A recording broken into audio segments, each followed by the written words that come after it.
Not only did this well-loved professor lose her job at George Mason, she suddenly found herself blacklisted, unable to find a job anywhere.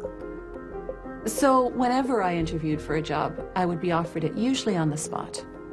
Since this has happened, and since people can Google my name, I'm finding that when I send my credentials, I do get interviews, I get many interviews, but I never get offered a job. I don't tell them about my science sin.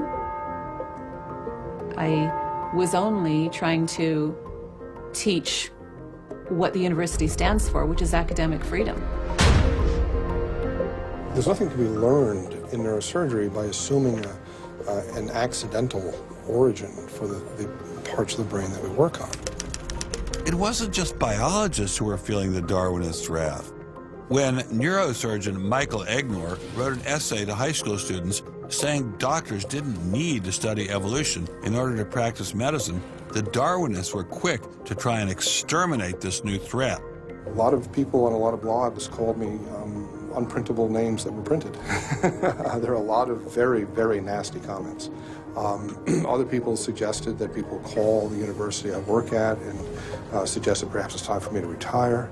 I realized when I kind of went public with my doubts about the adequacy of Darwin's theory that I would encounter criticism. What has amazed me is the viciousness and the sort of baseness of it. I'm an old guy, I have tenure, I'm academically safe, but the young people and what is happening to them in America right now because of this scientism gulag is really terrible. Apparently, Professor Marks was not as safe as he thought. A few months after this interview, Baylor University shut down his research website and forced him to return grant money once they discovered a link between his work and intelligent design. In order to attract grants, you have to market yourself. So you put up sites and call yourself labs and groups and things like that in order to get visibility. And in my entire experience in academia, I never went to any superior and asked them any permission to put up any of these labs.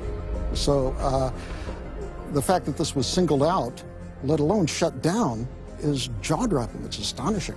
I have never been treated like this in my about 30 years in academia. Shut up, you freak! I say shut up! It's a madhouse! If you peel back the onion, I think that there's no doubt that the center of this is my work in what some would call intelligent design. People really get emotional about this. Whenever you say intelligent design in a room of academics, them's fighting words. Creationists. Astronomer Guillermo Gonzalez found himself in a fierce shootout with Iowa State University following the publication of his book, arguing that the universe is intelligently designed. Despite a stellar research record that has led to the discovery of several planets, his application for tenure was denied, putting his career in jeopardy. I worried about my tenure a little bit in 2005 when the petition was being circulated because I viewed that as a strategy of Hector Avalos and his associates to try to poison the atmosphere on campus against me because he knew I wasn't tenured yet and I was very vulnerable. I have little doubt that I would have tenure now if I hadn't done any professional work on intelligent design. Dr. Gonzalez had this advice for scientists who might be thinking about following his example. If they value their careers, they should keep quiet about their intelligent design views. We know there are times and places to be quiet, and other times and places when we can make noise if we want to. Will you show us? Of course. Boys and girls, how would you like to show some of the ways we know of being quiet? It's the kind of thing where you just learn to keep your mouth shut. In addition to those scientists who were willing to appear on camera, we encountered many more who didn't dare show their face for fear of losing their jobs. You use an intelligent design perspective to get the research done, but you're not allowed to talk about it in public. And so there is definitely incentive, if you think about it, for people to remain within the mainstream. You know, what's he up to? What is he thinking? Is he one of them? That kind of thing. If I write intelligent design, they hear creationism. They hear religious right. They hear theocracy. So it appears Mr. Shermer, the self-styled skeptic, was wrong on this one. Intelligent design was being suppressed in a systematic and ruthless fashion. But maybe intelligent design should be suppressed.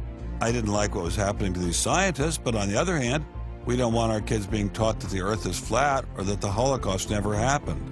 It was time to ask the scientific establishment what was so bad about intelligent design. Intelligent design people are not genuine scientists. Intelligent design is a racket. It's just propaganda. The only intelligent thing about it is to have got people to call it that. It's really very stupid as well. Everybody knows science education in America is appalling. What we don't need at this time is intelligent design in the classrooms. To present intelligent design stunts their educational growth. It stunts their intellectual growth. But what I don't understand is how these animals could have been on Earth millions of years before man.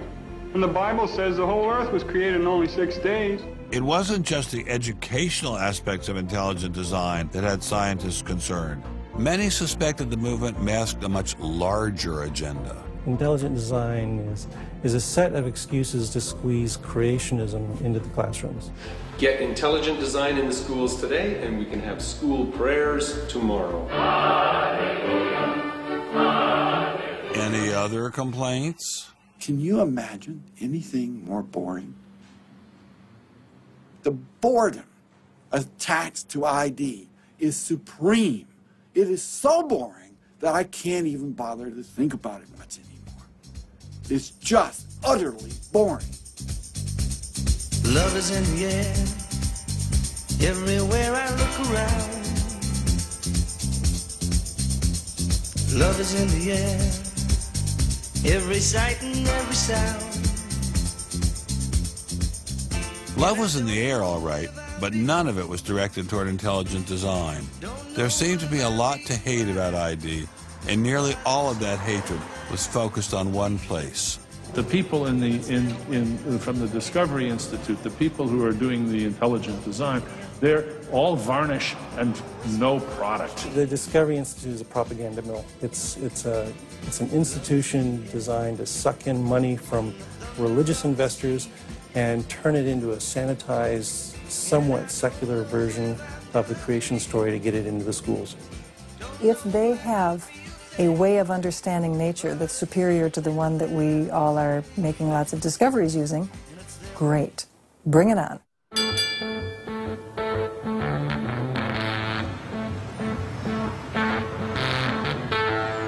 We are really, really lost. I think it's on 3rd. I think it's on 3rd. I think it's down there. I have no idea where this place is.